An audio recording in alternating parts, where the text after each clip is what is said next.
दोस्तों नमस्कार। राम मंदिर चढ़ावा चोरी मामले में अब एक नया मोड़ आ चुका है। एसआईटी ने अपनी प्रारंभिक रिपोर्ट बीते दिनों जिस तरीके से उत्तर प्रदेश के गृह सचिव को सौंपी, उसके बाद से लगातार ये चर्चा थी कि चंपत राय का इस्तीफा कब होगा, क्या चंपत राय के खिलाफ भी एफआईआर दर्ज होगी। लेकिन एफआईआर दर्ज तो नहीं हुई चंपत राय के खिलाफ, लेकिन उन्होंने ट्रस्ट के महासचिव पद से इस्तीफा सौंप दिया है। अब विपक्ष इस चढ़ावा चोरी के मामले को लेकर सत्ता पक्ष को लगातार निशाने पर ले रहा है।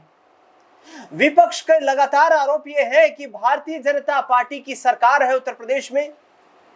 बीजेपी देश की राजनीति में पिछले 12 सालों से सत्ता पर काबिज है। राम मंदिर हिंदुत्व का एक बड़ा मुद्दा बीजेपी का एक चुनावी एजेंडा रहा। उस एजेंडे के तहत हिंदी पट्टी में विशेष तौर पर भाजपा ने अपनी सियासी ताकत का लोहा मनवाया। प्रधानमंत्री नरेंद्र मोदी की अगुवाई में 22 जनवरी 2024 को भव्य राम मंदिर का निर्माण की प्राण प्रतिष्ठा हुई। उसके पहले जिस तरीके से ट्रस्ट का गठन कर दिया गया था, उसके महासचिव की जिम्मेदारी विश्व हिंदू परिषद आरएसएस से जुड़े चंपत राय को सौंपी गई। चंपत राय ट्रस्ट में मुख्य भूमिका में महासचिव बड़ी जिम्मेदारी के साथ शामिल थे। अब ये आरोप लग रहे हैं कि जितने भी ये लोग ट्रस्ट के सदस्यों के तौर पर शामिल थे, उसमें से अधिकतर आरएसएस से जुड़े हुए थे, कुछ विश्व हिंदू परिषद से जुड़े हुए थे। आरएसएस से जुड़े हुए लोगों को ट्रस्ट में जगह मिली। तो अब 2027 का विधानसभा चुनाव है। आरएसएस और वीएचपी के उन जुड़े लोगों के ऊपर ही आरोप लग रहे हैं, क्योंकि ट्रस्ट के ऊपर ही आरोप लग रहे हैं। और आरएसएस की राजनीति भारतीय जनता पार्टी के माध्यम से चलती है। तो अब भारतीय जनता पार्टी की सरकारों पर क्या संकट आने वाला है? क्या भारतीय जनता पार्टी के एनडीए के सहयोगी दल इन तमाम आरोपों के बाद उनके साथ जुड़े रहेंगे या साथ छोड़ देंगे? विपक्षी दल कांग्रेस पार्टी लगातार ये कह रही है कि राहुल गांधी 2029 के चुनाव आने से पहले ही प्रधानमंत्री बन जाएंगे। आखिरकार क्या यहां पर ऐसी अंदर खाने की खबरें विपक्ष को पता चल रही हैं, जिसके चलते बड़े दावे किए जा रहे हैं? ये तमाम सवाल हैं। और इसके साथ साथ सवाल यह भी है कि एनडीए के प्रमुख घटक दल महाराष्ट्र में शिवसेना, जो हिंदुत्व का झंडा उठा करके चली, कहा यह जाता है कि बीजेपी के तेवर एक वक्त पर राम मंदिर को लेकर नरम पड़ गए थे, लेकिन आरएसएस यहां पर जो शिवसेना के कार्यकर्ता हैं वो खड़े रहे, डटे रहे, लड़ते रहे, लाठियां खाई, जेल में गए, लेकिन राम मंदिर के मुद्दे पर पीछे हटने को तैयार नहीं हुए। तो क्या एकनाथ शिंदे की शिवसेना, जो एनडीए की घटक दल है, वो बीजेपी के साथ बनी रहेगी इन तमाम आरोपों के बाद? क्योंकि विपक्ष में इंडिया अलायंस के तमाम घटक दल इस्तीफा मांग रहे हैं, सरकार गिरने का दावा कर रहे हैं। जेडीयू, जो बिहार में एक बड़ा राजनीतिक सहयोगी दल है बीजेपी का, लोकसभा में भी 12 सीटें हैं, चंद्रबाबू नायडू की टीडीपी। सवाल है कि आखिरकार एनडीए के घटक दल इस बड़ी घटना के बाद क्या बीजेपी के साथ मजबूत कंसोलिडेट रह पाएंगे, एकजुट रह पाएंगे? क्योंकि चर्चा ये भी चल रही है कि जिस तरीके से पार्टियों में टूट हो रही है, एनडीए में मोदी सरकार के समर्थन में 362 का जादुई आंकड़ा जुटाने के प्रयास किए जा रहे हैं। तो इस चर्चा में इसी विषय पर बातचीत करेंगे। इस बातचीत में मेरे साथ मेरे वरिष्ठ सहयोगी अमन जी मौजूद हैं। सर, स्वागत है आपका। और कैसे देखते हैं, मैंने जो तमाम बातें कही कि ये टीडीपी, शिवसेना विशेष तौर पर और जेडीयू ये साथ बने रहेंगे सरकार में, या ये राम मंदिर ट्रस्ट के ऊपर जो आरोप लगे हैं और विपक्ष जिस तरीके से हमलावर है यहाँ पर बीजेपी के शासन पर, मोदी सरकार पर कोई संकट आता हुआ नजर आएगा? देखिए दिनेश जी, जब अखिलेश यादव लगातार ट्वीट कर रहे थे, लगातार इस मुद्दे को उठा रहे थे, तब तमाम बीजेपी के नेता, तमाम जो राम मंदिर ट्रस्ट से जुड़े हुए लोग थे, इन तमाम जो आरोप थे उनको खारिज करते हुए दिखाई पड़ रहे थे या इनको मनगढ़ंत एक तरीके से आरोप की संज्ञा देते हुए दिखाई दे रहे थे। लेकिन जिस तरीके से इस पूरे मामले के ऊपर तमाम खुलासे होते हुए दिखाई पड़े, एसआईटी बनी, एसआईटी बनने के बाद तकरीबन 200 लोगों से पूछताछ हुई, उसके बाद में जो रिपोर्ट बनी वो गृह सचिव को सौंपी गई और उसके बाद फिर इस पे बड़ी कार्रवाई होती हुई दिखाई पड़ी कि 8 जो लोग थे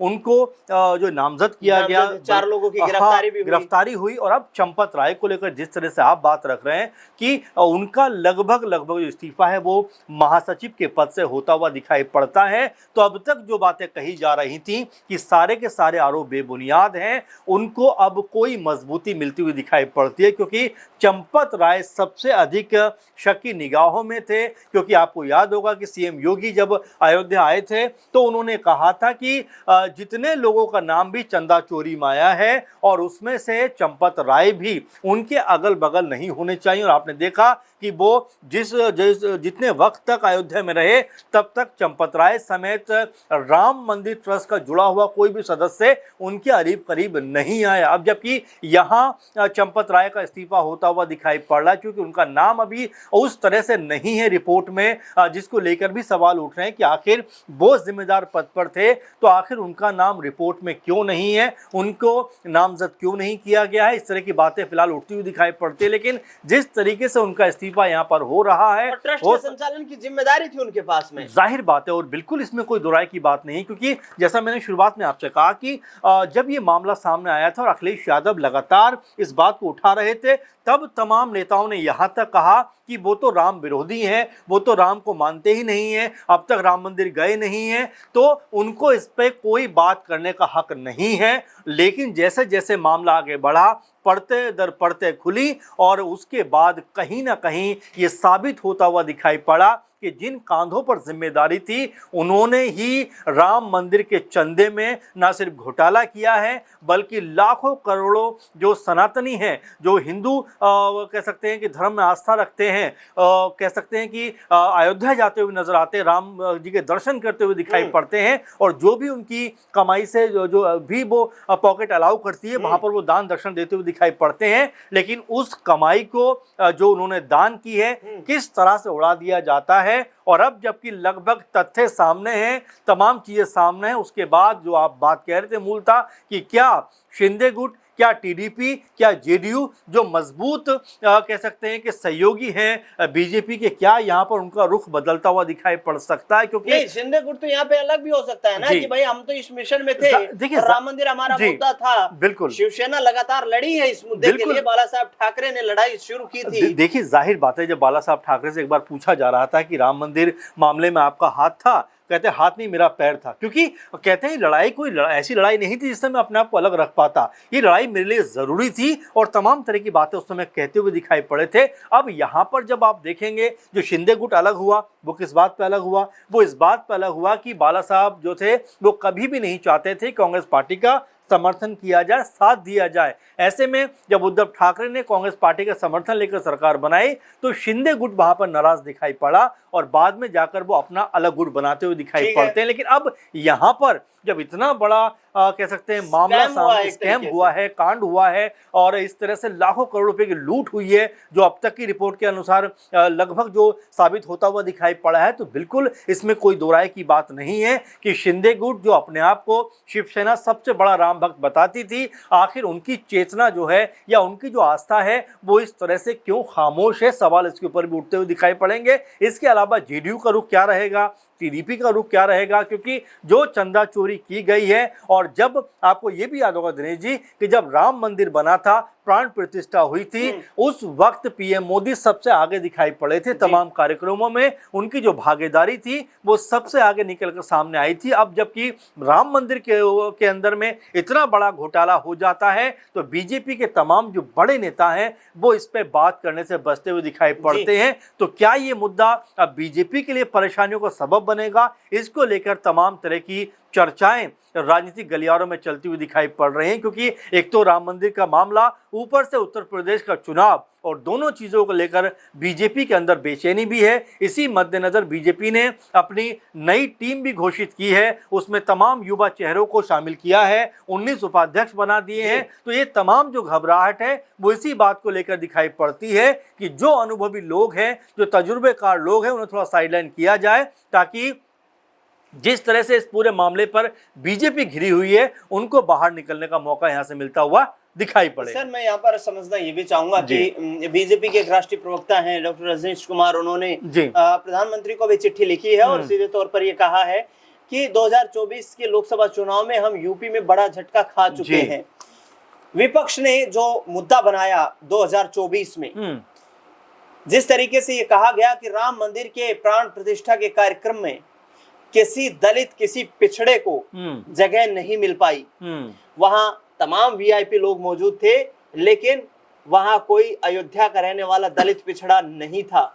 और संविधान को लेकर के जिस तरीके से विपक्ष ने एक माहौल बनाने का प्रयास किया कि बीजेपी यदि 400 प्लस सीटों के साथ आती है तो संविधान जो है वो खतरे में आ सकता है। इसीलिए कई राजनीतिक जानकार ये मानते हैं कि बीजेपी का 240 पर सिमटने का कारण ये एक बड़ा मुद्दा बना।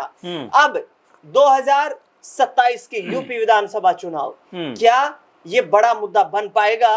राम मंदिर का जो चढ़ावा चोरी है, क्या ये बड़ा मुद्दा बनेगा? और इससे क्या कांग्रेस पार्टी, अखिलेश यादव, राहुल गांधी, इन तमाम चेहरों को, इंडिया अलायंस को इसका सियासी फायदा मिलता नजर आएगा? बिल्कुल दिनेश जी, देखिए दो बातें। एक बात तो ये कि जिस तरह से अखिलेश यादव ने मुद्दा उठाया, एक वो बात, और दूसरी बात ये कि बीजेपी का पूरी तरीके से इस ट्रस्ट के ऊपर होल्ड था, तमाम बड़े नेताओं का सीधा सीधा इन्वॉल्वमेंट था। अब ऐसे में अगर ये चोरी हुई है, चंदा घोटाला हुआ है, तो आखिर इसमें बीजेपी की जिम्मेदारी नहीं बनती है क्या? और देखिए ये जो मामला है, अब इसके बाद जब ये परत दर परत खुलती हुई दिखाई पड़ रही, क्योंकि अब तक तो ऐसा लग रहा था कि शायद किसी बड़े जो नाम का इसमें जिक्र नहीं होगा, लेकिन चंपत राय का जैसा इस्तीफे की खबर आ रही है वो ये बताता है कि अब बीजेपी कहीं ना कहीं बैकफुट पे है। और यहाँ पर बड़े पदों पर बैठे हुए अगर लोगों का इस्तीफा होना शुरू हो गया है, तो अगर ये बात साबित भी एक तरीके से हो जाती है तो बीजेपी को इसका बड़ा नुकसान हो सकता है। क्योंकि आप देखेंगे कि राम मंदिर के जरिए ही बीजेपी 2024 में भी राजनीति करती हुई दिखाई पड़ी थी, और उस समय तो जो ताजा मामला था, उस समय आपने देखा तो कि उसके बावजूद भी अयोध्या में बीजेपी को हार मिली। आप ये भी मत भूलिए। लेकिन अब जिस तरह से ये मामला उछल के सामने आया, क्योंकि आप ये भी याद रखेंगे कि संजय सिंह ने एक बड़ा आरोप लगाया था कि जो मंदिर के आसपास की जगह थी उनको औने पौने दामों पर खरीदा गया, और जब राम मंदिर बन जाता है तो उन्हीं जमीनों को लाखों करोड़ रुपए में बेचा जाता है। और ये आरोप उन्होंने बीजेपी के नेताओं के ऊपर लगाया था, बाकायदा उनको जो है तलब भी किया गया है, पूछताछ भी की गई। तो ये तमाम सारा मामला है जो कहीं ना कहीं अब बीजेपी को संभालना बहुत ज्यादा मुश्किल होता हुआ दिखाई पड़ेगा। और मुझे ऐसा लगता है कि जो नई टीम बीजेपी ने बनाई है उसका मकसद भी कहीं ना कहीं यही है, ताकि लोगों का माइंड डाइवर्ट किया जा सके, ये बताया जा सके कि देखिए हम उन पुराने चेहरों के साथ नहीं जाएंगे, बल्कि नया जो युवा है, यूथ है, जो नई पौध है राजनीति की, हम उसके साथ में आगे बढ़ते हुए दिखाई पड़ेंगे। क्योंकि 5-6 महीने का वक्त है उत्तर प्रदेश चुनाव होने का, और उससे ठीक पहले जो ये पूरा मामला सामने आया है उसने बीजेपी की बत्ती गुल कर दी है। उनको समझ में नहीं आ रहा है कि अब इस मसले से कैसे निपटा जाए, क्योंकि अखिलेश यादव लगातार जिस तरह हमलावर हैं, कहते हैं कि एसआईटी जो बनाई गई है वो पूरी तरह से मामले को मैनेज करने के लिए बनाई गई है। इस तरह के आरोप भी अखिलेश यादव लगाते हुए दिखाई पड़ते हैं। ये भी कहते हुए नजर आते हैं कि हो सकता है कि तमाम सबूतों को भी ठिकाने लगा दिया गया हो। तो गंभीर आरोप है। अब इसके ऊपर आने वाले दिनों में क्या सड़क के ऊपर, क्या लोगों के बीच जाकर अखिलेश यादव, राहुल गांधी कोई बड़ा मुद्दा इसको बनाते हुए दिखाई पड़ेंगे, और क्या बीजेपी इसको हैंडल कर लेगी? जैसा अब तक तमाम मामलों में हम देखते आए हैं कि कोई ना कोई रास्ता बीजेपी के पास होता है, तो क्या यहाँ भी कोई रास्ता है, या फिर इस पूरे मामले के चक्रव्यूह में बीजेपी अब यहाँ फंसती हुई दिखाई पड़ रही है? संक्षेप में जवाब चाहूंगा आखिरी सवाल का। शिवसेना, टीडीपी, जेडीयू का इस विषय पर क्या रुख रहेगा जी। सरकार के प्रति? देखिए, जाहिर बात है दिनेश जी, अभी तक हमने देखा है कि लगभग खामोशी है, लगभग उतनी बड़ी बयानबाजी नहीं हुई है।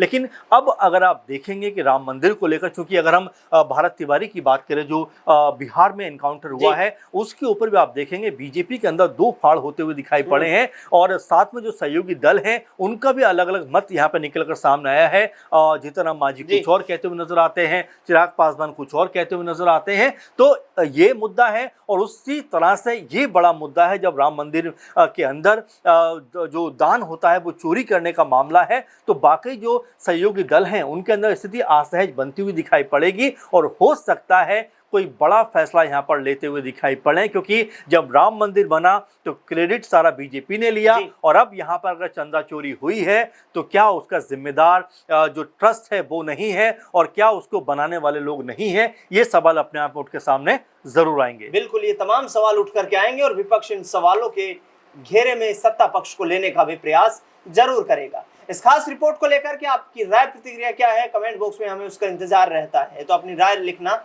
बिल्कुल ना भूलें। फिलहाल के लिए इतना ही। देश दुनिया से जुड़ी बड़ी खबरों के लिए लगातार बने रहे हमारे साथ। धन्यवाद।